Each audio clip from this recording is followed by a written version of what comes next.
Hey guys, this is Modern Refugee. I am going to show you guys how to take care of that guy right back there, pumpkins.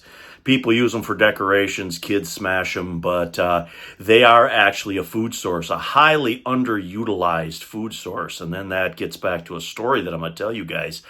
Um, this happened years ago, probably when I was in my 20s.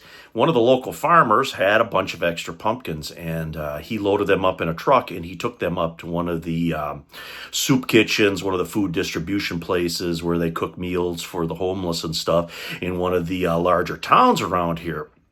And he pulled in, and the people at the food site said, "What are we supposed to do with those things?"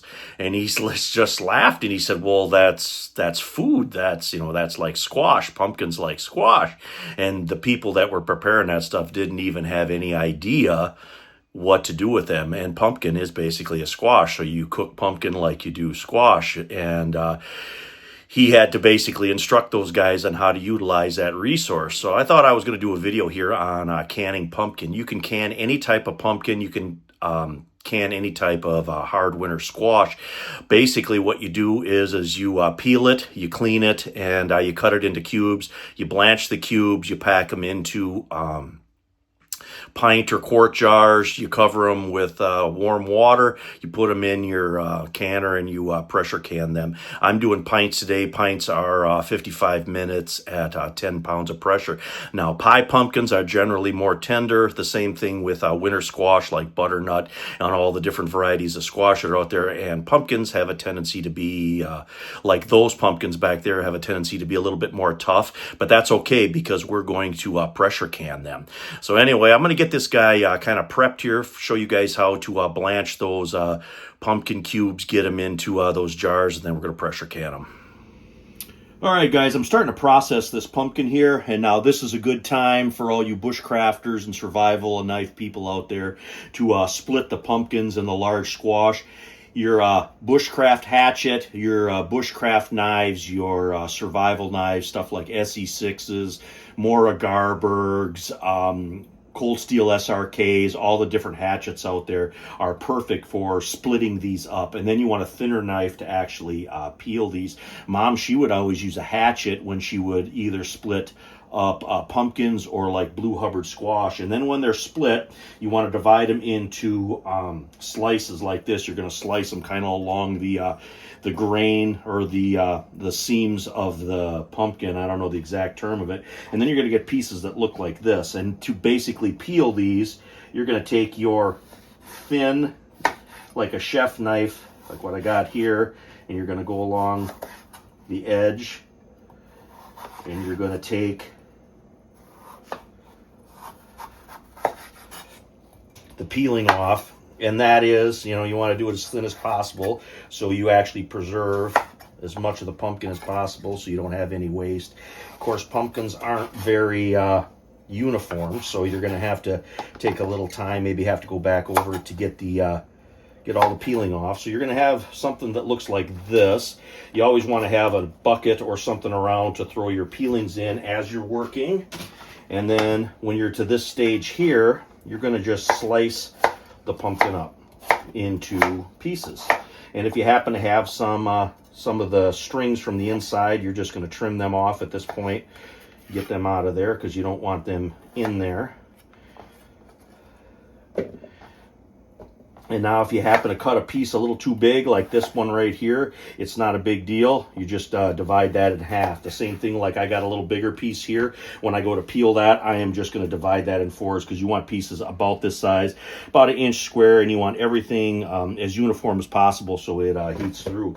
Anyway, I'm going to keep going here, get this rest of this processed up, and then we're going to get them in the hot water blanch.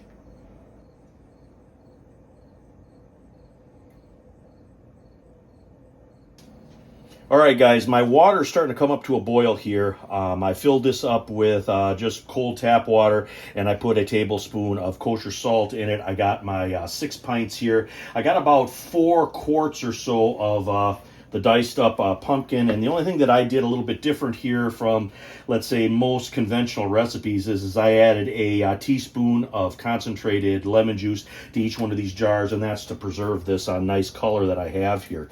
Now this is starting to come up to a boil. What I'm going to do is I'm going to add my pumpkin into this, and then I am going to wait till it comes back up to a boil, and then I'm going to fill my jars, and then I'm going to add the hot water into the jars to get me to my 1 inch of head space right about to here on the jars. And then we're going to wipe the tops, and we're going to put the lids on, and we're going to get them in the pressure canner.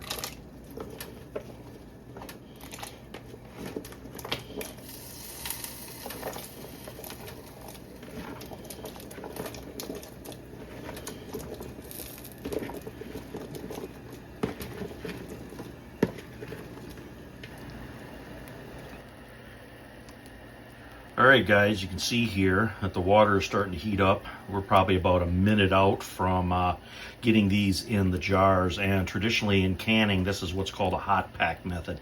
We're packing the stuff hot instead of cold, and that is to aid in the processing. So, of course, you don't get anything in there in your final product. All right, guys, I got my pumpkin in the jars here. I got an extra pint, so I got 7 pints here, and that was out of a half of that pumpkin.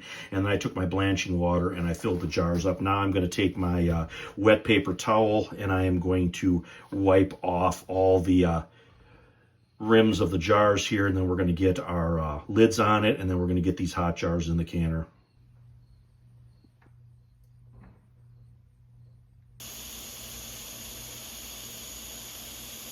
All right, guys, I am at a good 10 pounds of pressure. I'm going to hit my timer now for 55 minutes, and we're going to let this guy go. And then when it's all done and cooled off, we're going to pull these guys out, and we're going to look at the finished product.